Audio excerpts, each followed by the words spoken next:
Elon Musk ಅಂದ್ರೆ ನಮಗೆಲ್ಲ ನೆನಪಾಗೋದು ಎಲೆಕ್ಟ್ರಿಕ್ ಕಾರ್ಗಳು, ರಾಕೆಟ್ಗಳು ಅಲ್ವಾ? ಆದರೆ ಅವ್ರ ತಲೆಯಲ್ಲಿ ಇದಕ್ಕಿಂತ ದೊಡ್ಡದೊಂದು ಪ್ರಪಂಚವೇ ಇದೆ.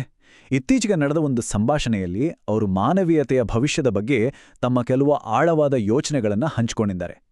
ಎಕ್ಸ್ ಪ್ಲಾಟ್ಫಾರ್ಮ್ ಇರ್ಬೋದು, ಅಥವಾ ನಾವೊಂದು ಸಿಮ್ಯುಲೇಷನ್ನಲ್ಲಿ ಬದುಕ್ತಿದ್ದೇವಾ ಅನ್ನೋ ಪ್ರಶ್ನೆ ಇರ್ಬೋದು. ಅವರ ಆ ದೃಷ್ಟಿಕೋನವನ್ನೇ ಬನ್ನಿ ಈ ಸ್ಲೈಡ್ಗಳ ಮೂಲಕ ನೋಡೋಣ. ನೋಡಿ, ಈ ಒಂದು ಮಾತು ಇದು ಮಸ್ಕ್ ಅವರ ಎಲ್ಲಾ ಪ್ರಾಜೆಕ್ಟ್ಗಳ ಹಿಂದಿರೋ ಮೂಲಭೂತ ಡ್ರೈವ್ ಅನ್ನೋದು ನಮಗೆ ಅರ್ಥ ಆಗುತ್ತೆ.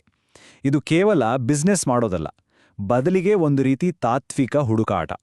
ಅವರು ಕೇವಲ ಕಂಪನಿಗಳನ್ನು ಕಟ್ತಿಲ್ಲ, ನಮ್ಮ ಸುತ್ತ ಇರೋ ಈ ವಾಸ್ತವದ ಅಸಲಿ ಸ್ವರೂಪ ಏನು ಅಂತ ಅರ್ಥ ಮಾಡ್ಕೊಳ್ಳೋಕೆ ಪ್ರಯತ್ನ ಮಾಡ್ತಿದ್ದಾರೆ. ಅವರ ಆ ಯೋಚನಾ ಕ್ರಮವನ್ನ ಬನ್ನಿ ಇನ್ನೂ ಆಳವಾಗಿ ನೋಡೋಣ. ಸರಿ, ಹಾಗಾದ್ರೆ ಇವತ್ತು ನಾವು ಏನೆಲ್ಲ ನೋಡ್ತೀವಿ ಅಂದ್ರೆ, ಮೊದಲಿಗೆ ಮಸ್ಕ್ ಅವರ ಎಕ್ಸ್ ಪ್ಲಾಟ್ಫಾರ್ಮ್ ಹಿಂದಿರೋ ದೊಡ್ಡ ವಿಷನ್ ಏನು ಅಂತ ಶುರು ಮಾಡೋಣ. ಆಮೇಲೆ AI ನಮ್ಮ ಕೆಲಸ ಮತ್ತೆ ಹಣದ ಕಲ್ಪನೆಯನ್ನೇ ಹೇಗೆ ಬುಡಮೇಲು ಮಾಡ್ಬೋದು ಅಂತ ನೋಡೋಣ. ಅಲ್ಲಿಂದ ಒಂದು ದೊಡ್ಡ ಫಿಲಾಸಾಫಿಕಲ್ ಪ್ರಶ್ನೆಗೆ ಹೋಗ್ತೀವಿ. ನಾವೊಂದು ಸಿಮ್ಯುಲೇಷನ್ ಒಳಗಿದ್ದೇವಾ? ಮತ್ತು ಕೊನೆಗೆ ಭವಿಷ್ಯವನ್ನ ಕಟ್ಟಬೇಕು ಅಂತ ಹೊರತಿರೋರಿಗೆ ಮಸ್ಕ್ ಕೊಡುವ ಪ್ರಾಕ್ಟಿಕಲ್ ಸಲಹೆ ಏನು ಅಂತ ನೋಡಿ ಇದನ್ನ ಮುಗಿಸೋಣ. ಸರಿ, ಹಾಗಾದ್ರೆ ಬನ್ನಿ ನಮ್ಮ ಮೊದಲ ಟಾಪಿಕ್ಗೆ ಜಂಪ್ ಮಾಡೋಣ. ಎಕ್ಸ್. ನಮ್ಗೆಲ್ಲ ಗೊತ್ತಿರೋ ಟ್ವಿಟರ್ ಅನ್ನ ಮಸ್ಕ್ ಯಾಕೆ ಎಕ್ಸ್ ಆಗಿ ಬದಲಾಯಿಸಿದ್ರು? ಇದು ಕೇವಲ ಒಂದು ಹೆಸರು ಬದಲಾವಣೆನಾ, ಅಥವಾ ಇದ್ರ ಹಿಂದೆ ಏನಾದರೂ ದೊಡ್ಡ ಗುರಿ ಇದೆಯಾ? ನೋಡೋಣ ಬನ್ನಿ. ಮಸ್ಕ್ ಅವರ ವಾದ ತುಂಕ ಸಿಂಪಲ್ ಆಗಿತ್ತು ನೋಡಿ. ಅವರ ಪ್ರಕಾರ ಹಳೆ ಟ್ವಿಟರ್ ಸ್ಯಾನ್ ಫ್ರಾನ್ಸಿಸ್ಕೋದಲ್ಲಿ ಇದ್ದಿದ್ದರಿಂದ ಅದು ಒಂದು ತರಹದ ತೀವ್ರ ಎಡಪಂಥೀಯ ಸಿದ್ಧಾಂತದ ಪ್ರತಿಧ್ವನಿಯಾಗಿತ್ತು. ಅದಕ್ಕೆ ಪರಿಹಾರವಾಗಿ ಅವರು ಎಕ್ಸ್ ಅನ್ನ ಜಾಗತಿಕ ಸಂವಾದಕ್ಕೆ ಒಂದು ಹೆಚ್ಚು ಸಮತೋಲಿತ ಅಂದ್ರೆ ಸೆಂಟ್ರಿಸ್ಟ್ ವೇದಿಕೆಯಾಗಿ ಒಂದು ರೀತಿ ಜಾಗತಿಕ ಚಾವಡಿಯಾಗಿ ಕಟ್ಟಬೇಕು ಅಂತ ಹೊರಟರು. ಇಲ್ಲೇ ನೋಡಿ, ಮಸ್ಕ್ ಅವರ ಅಸಲಿ ಗುರಿ ಏನು ಅನ್ನೋದು ನಮಗೆ ಗೊತ್ತಾಗೋದು. ಇದು ಕೇವಲ ಒಂದು ಸೋಷಿಯಲ್ ಮೀಡಿಯಾ ಪ್ಲಾಟ್ಫಾರ್ಮ್ ಸರಿ ಮಾಡೋದಲ್ಲ. ಅವರ ವಿಷನ್ ಅದಕ್ಕಿಂತನೂ ದೊಡ್ಡದು. ಅದೇನು ಅಂದ್ರೆ ಒಂದು ಸಾಮೂಹಿಕ ಪ್ರಜ್ಞೆಯನ್ನ ನಿರ್ಮಿಸೋದು. ಅಂದ್ರೆ ಮಾತು, ಚಿತ್ರ, ವಿಡಿಯೋ ಅಷ್ಟೇ ಅಲ್ಲ, ಭಾಷೆಯ ತಡೆನೇ ತೆಗೆದುಹಾಕಿ ಇಡೀ ಜಗತ್ತಿನ ಜನರ ಯೋಚನೆಗಳನ್ನೆಲ್ಲ ಒಂದೇ ನೆಟ್ವರ್ಕ್ನಲ್ಲಿ ಕನೆಕ್ಟ್ ಮಾಡೋದು. ಸರಿ, ಎಕ್ಸ್ನ ಕಥೆಯಾಯಿತು. ಈಗ ಬನ್ನಿ ಮಸ್ಕ್ ಅವರ ಇನ್ನೊಂದು, ಬಹುಶಃ ಇದಕ್ಕಿಂತನೂ ದೊಡ್ಡ ರೆವಲ್ಯೂಷನರಿ ಐಡಿಯಾ ಕಡೆ ಹೋಗೋಣ. ಆರ್ಟಿಫಿಷಿಯಲ್ ಇಂಟೆಲಿಜೆನ್ಸ್ ಮತ್ತು ರೋಬೋಟಿಕ್ಸ್ ನಮ್ಮ ಜೀವನದ ಎರಡು ಮೂಲಭೂತ ವಿಷಯಗಳಾದ ಕೆಲಸ ಮತ್ತು ಹಣವನ್ನೇ ಹೇಗೆ ಇಲ್ಲವಾಗಿಸಬಹುದು. ಮಸ್ಕ್ ಅವರ ಈ ಮಾತು ಕೇಳಿದ್ರೆ ನಿಜಕ್ಕೂ ಶಾಕ್ ಆಗತ್ತೆ.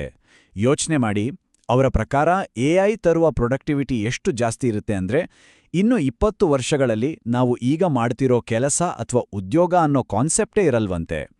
ಕೆಲಸ ಮಾಡೋದು ಕೇವಲ ಒಂದು ಹವ್ಯಾಸದ ಹಾಗೆ, ಬೇಕಿದ್ರೆ ಮಾಡೋದು, ಇಲ್ಲ ಅಂದ್ರೆ ಇಲ್ಲ. ಹೌದು, ಕೆಲ್ಸವೇ ಇಲ್ಲ ಅಂದ್ರೆ ಆರ್ಥಿಕತೆ ಹೇಗೆ ನಡೆಯುತ್ತೆ? ಇಲ್ಲೇ ನೋಡಿ, ಮಸ್ಕ್ ಯೂನಿವರ್ಸಲ್ ಬೇಸಿಕ್ ಇನ್ಕಮ್ ಬಗ್ಗೆ ಮಾತಾಡ್ತಿಲ್ಲ, ಬದಲಿಗೆ ಯೂನಿವರ್ಸಲ್ ಹೈ ಇನ್ಕಮ್ ಬಗ್ಗೆ ಮಾತಾಡ್ತಿದ್ದಾರೆ. ಅಂದ್ರೆ ಕೇವಲ ಬದುಕೋಕೆ ಬೇಕಾದ ಮೂಲಭೂತ ಸೌಕರ್ಯಗಳಲ್ಲ, ಬದಲಿಗೆ AI ಮತ್ತು ರೋಬೋಟ್ಗಳು ಎಲ್ಲರಿಗೂ ಬೇಕಾದ ಎಲ್ಲ ವಸ್ತುಗಳನ್ನ ಮತ್ತು ಸೇವೆಗಳನ್ನ ಉತ್ಪಾದಿಸ್ತವೆ. ಇದು ಕೊರತೆಯಿಂದ ಸಮೃದ್ಧಿ ಕಡೆಗೆ ಒಂದು ದೊಡ್ಡ ಜಿಗಿತ. ಇದು ಕೇಳೋಕ್ ಸರಿ, ಆದ್ರೆ ಒಂದ್ ಪ್ರಶ್ನೆ ಬರುತ್ತೆ. ನಮ್ಮ ಇಡೀ ಸಮಾಜ ನಿಂತಿರೋದೇ ಕೆಲ್ಸ ಮತ್ತೆ ಹಣದ ವ್ಯವಸ್ಥೆ ಮೇಲೆ. ಇವೆರಡೂ ಇಲ್ಲ ಅಂದ್ಮೇಲೆ ಮನುಷ್ಯನ ಜೀವನದ ಮುಂದಿನ ಹಂತ ಅದು ಹೇಗಿರ್ಬೋದು? ಮಸ್ಕ್ ಇದಕ್ಕೆ ಕೊಡೋ ಉತ್ತರ ತುಂಬಾ ಸಿಂಪಲ್, ಮತ್ತೆ ಪಕ್ಕಾ ಫಿಸಿಕ್ಸ್ ಮೇಲೆ ನಿಂತಿದೆ. ಆ ಸಮೃದ್ಧಿಯ ಭವಿಷ್ಯದಲ್ಲಿ ಒಂದೇ ಒಂದು ಮೂಲಭೂತ ಕರೆನ್ಸಿ ಇರುತ್ತೆ, ಅದುವೇ ಎನರ್ಜಿ ಅಂದ್ರೆ ಶಕ್ತಿ. ಯಾಕಂದ್ರೆ ಯಾವುದೇ ವಸ್ತುವನ್ನ ಉತ್ಪಾದಿಸೋಕೆ ಏನ್ಬೇಕು? ಶಕ್ತಿ ಬೇಕು. ಹಾಗಾಗಿ ಶಕ್ತಿಯನ್ನ ಉತ್ಪಾದಿಸೋ, ಅದನ್ನ ಬಳಸ್ಕೊಳ್ಳೋ ಸಾಮರ್ಥ್ಯವೇ ಅಲ್ಟಿಮೇಟ್ ಆಗಿ ನಿಜವಾದ ಸಂಪತ್ತಾಗುತ್ತೆ. ಸರಿ, ಇಲ್ಲಿವರೆಗೂ ನೋಡಿದ್ದು ಒಂದು ಲೆಕ್ಕ. ಈಗ ನೋಡಕ್ ಹೊರಟಿರೋದು ಇನ್ನೊಂದು ಲೆಕ್ಕ. ಇದು ನಿಜಕ್ಕೂ ತಲೆ ತಿರುಗಿಸುವಂತಹ ವಿಷಯ. ನಮ್ಮ ಸುತ್ತ ಇರೋ ಈ ರಿಯಾಲಿಟಿ ನಿಜವಾಗ್ಲೂ ರಿಯಲ್ ಹೌದಾ? ಅಥವಾ ನಾವು ಒಂದು ಅಡ್ವಾನ್ಸ್ಡ್ ವಿಡಿಯೋ ಗೇಮ್ ಒಳಗಿದ್ದೇವಾ? ಈ ಸಿಮ್ಯುಲೇಷನ್ ಥಿಯರಿ ಬಗ್ಗೆ ಮಸ್ಕ್ ಅವರ ವಾದ ಏನು ಅಂತ ನೋಡೋಣ. ಒಂದ್ ಕ್ಷಣ ಯೋಚನೆ ಮಾಡಿ, 50 ವರ್ಷಗಳ ಹಿಂದೆ ಪಾಂಗ್ ಅಂತ ಒಂದು ಆಟ ಇತ್ತು. 2 ಗೆರೆ, 1 ಚುಕ್ಕಿ ಅಷ್ಟೇ. ಇವತ್ತು ಬರೋ ಗೇಮ್ಸ್ ನೋಡಿದ್ರೆ ಅದು ರಿಯಾಲಿಟಿನಾ ಅಥವಾ ಗೇಮಾ ಅಂತಾನೆ ಹೇಳೋಕ್ಕಾಗಲ್ಲ, ಅಷ್ಟು ಫೋಟೋ ರಿಯಲಿಸ್ಟಿಕ್ ಆಗಿರ್ತವೆ. ಹಾಗಾದ್ರೆ ಯೋಚನೆ ಮಾಡಿ ನೋಡಿ, ಈ ಟೆಕ್ನಾಲಜಿ ಬೆಳವಣಿಗೆಯ ವೇಗ ಹೀಗೆ ಮುಂದುವರಿದರೆ ಇದರ ತಾರ್ಕಿಕ ಅಂತ್ಯ ಏನಾಗಿರ್ಬೋದು? ಇದರ ಲಾಜಿಕಲ್ ಕನ್ಕ್ಲೂಷನ್ ಒಂದೇ ಒಂದು. ಅದೇಂತಂದ್ರೆ, ಭವಿಷ್ಯದಲ್ಲಿ ವಿಡಿಯೋ ಗೇಮ್ಗಳು ಮತ್ತು ನಮ್ಮ ನಿಜ ಜೀವನದ ವಾಸ್ತವದ ನಡುವೆ ಯಾವುದೇ ವ್ಯತ್ಯಾಸವನ್ನೇ ಕಂಡುಹಿಡಿಯೋಕ್ ಆಗಲ್ಲ, ಅಷ್ಟೊಂದು ರಿಯಲ್ ಆಗಿರ್ತವೆ. ಇದೆಲ್ಲ ನಮ್ಮನ್ನ ಒಂದು ದೊಡ್ಡ ಪ್ರಶ್ನೆಗೆ ತಂದು ನಿಲ್ಲಿಸುತ್ತೆ. ನಾವು ನಿಜವಾದ ಬೇಸ್ ರಿಯಾಲಿಟಿ ಅಂದ್ರೆ ಮೂಲ ವಾಸ್ತವದಲ್ಲಿರುವ ಸಾಧ್ಯತೆ ಎಷ್ಟು ಹೀಗೆ ಯೋಚಿಸಿ. ಒಂದು ಮೂಲ ವಾಸ್ತವ ಇದೆ ಅಂದ್ಕೊಳ್ಳಿ. ಆ ವಾಸ್ತವದಲ್ಲಿ ನಮ್ಮ ತರಹನೇ ಕೋಟ್ಯಾಂತರ ಸಿಮ್ಯುಲೇಷನ್ಗಳನ್ನು ಮಾಡೋಕೆ ಸಾಧ್ಯ ಆದ್ರೆ ನಾವು ಆ ಕೋಟ್ಯಾಂತರ ಸಿಮ್ಯುಲೇಷನ್ಗಳಲ್ಲಿ ಒಂದಾಗಿರೋ ಚಾನ್ಸ್ ಹೆಚ್ಚಾ ಅಥವಾ ಆ ಒಂದೇ ಒಂದು ಮೂಲ ವಾಸ್ತವದಲ್ಲಿರೋ ಚಾನ್ಸ್ ಹೆಚ್ಚಾ? ಮಸ್ಕ್ ಇದಕ್ಕೆ ಕೊಡುವ ಉತ್ತರ ನಿಜಕ್ಕೂ ಆಶ್ಚರ್ಯ ಮೂಡಿಸುತ್ತೆ. ನಾವು ಒಂದು ಸಿಮ್ಯುಲೇಷನ್ ಒಳಗಡೆ ಇರೋ ಸಾಧ್ಯತೆ ಬಹುಶಃ ಬಹಳ ಹೆಚ್ಚು ಅಂತ ಅವರು ನಂಬುತ್ತಾರೆ. ಓಕೆ, ಈ ಸಿಮ್ಯುಲೇಷನ್, ಬ್ರಹ್ಮಾಂಡದ ರಹಸ್ಯ, ಈ ಎಲ್ಲ ದೊಡ್ಡ ದೊಡ್ಡ ವಿಷಯಗಳಿಂದ ಈಗ ಮತ್ತೆ ನಾವು ಸ್ವಲ್ಪ ಪ್ರಾಕ್ಟಿಕಲ್ ಆಗಿ ಯೋಚಿಸೋಣ. ಏನಾದರೂ ಹೊಸದಾಗಿ ಮಾಡಬೇಕು ಅಂತ ಹೊರಟಿರೋರಿಗೆ, ಉದ್ಯಮಿಗಳಿಗೆ ಮಸ್ಕ್ ಅವರ ನೇರ ಸಲಹೆ ಏನು?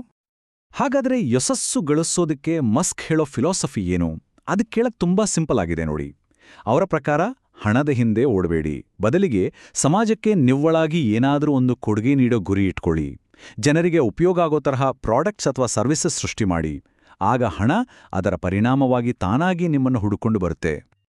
ಕೊನೆಗೆ ಇದೆಲ್ಲ ಚರ್ಚೆ ನಂತರ ನಾವು ಮಸ್ಕ್ ಅವರ ಮೂಲ ಪ್ರೇರಣೆಗೆ ವಾಪಸ್ ಬರ್ತೀವಿ.